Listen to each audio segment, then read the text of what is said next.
There is no time like the future, like my granddad always said. And then he died 10 days later. But I'll never forget his dying Italian words to me as he was on his deathbed. He said,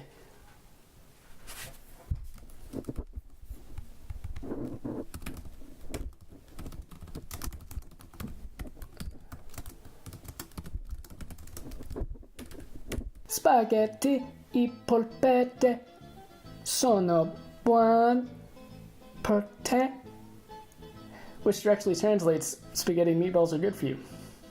Which just so happens to be the subject of my video today.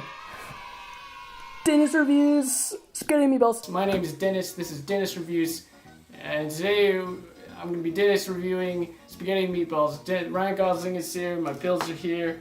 This is, well, that's not supposed to be in frame, but so let's get down and dirty into the placid, wet, noodly world of Italian eatery with spaghetti and meatballs.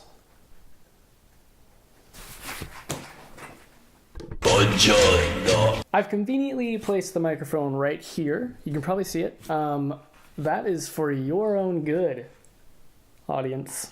So you can hear all the noises that spaghetti and meatballs are supposed to make or not supposed to make, depending on whether spaghetti and meatballs in general is good or not. Here we have the spaghetti and meatballs presented in a beautiful red popping bowl. Fun fact, red is actually said to psychologically affect the part of your brain that emits a hunger response. That's why you see places like McDonald's with red logos and advertising. That's why ketchup is red. That's why blood is red.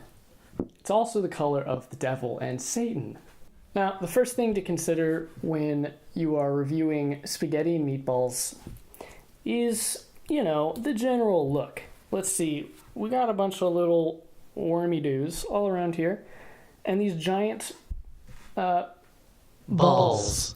Something to consider when it comes to spaghetti and meatballs is the texture. All right, so I'm just going to take a big old bite of this, just the spaghetti. I just need to see how the noodles rank among noodles.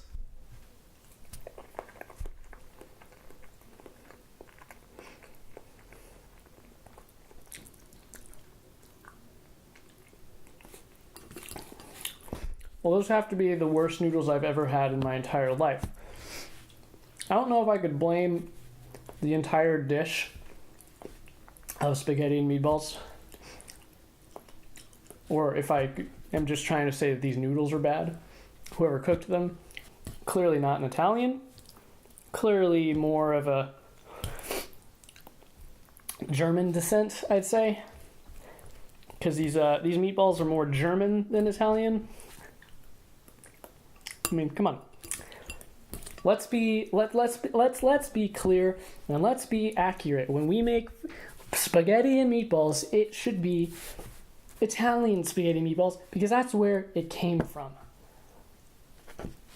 I actually don't know that. It could be whatever. Now that we've tasted the noodles, let's move on to the actual balls. Meatballs, that is. This here is a meatball.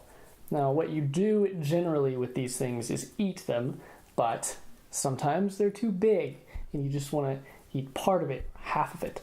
That's fine, you can eat it however you want to. What I'm going to do is I'm just going to take a half of it. Very difficult to do with a plastic fork. Buongiorno. The meatball is much better than the spaghetti noodles itself. Here's the real test, though.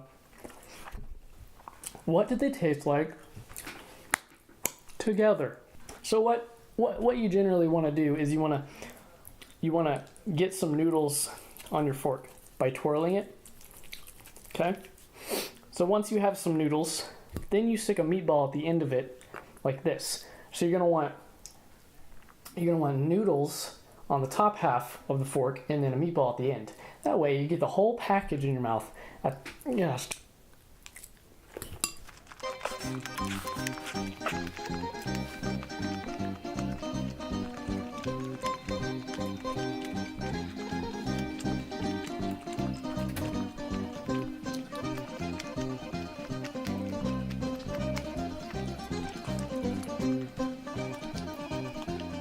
Okay, I'm gonna have to take points off for chew time because that was ridiculous, and also it tasted terrible. It tasted like cardboard and like ripped up pieces of fat. The dish has violated my eating space. When a dish violates your eating space by putting itself out there onto your beautiful tabletop or whatever it may be, that's, in my mind, the most egregious food sin in existence. I mean, look at this. I can't salvage my table after this. Red. The color of the devil. Remember? The color of the devil is on my table permanently forever. That was the worst spaghetti and meatballs I have ever had. But it's also the best. So I'm gonna have to say, I give spaghetti and meatballs a 2 out of 3.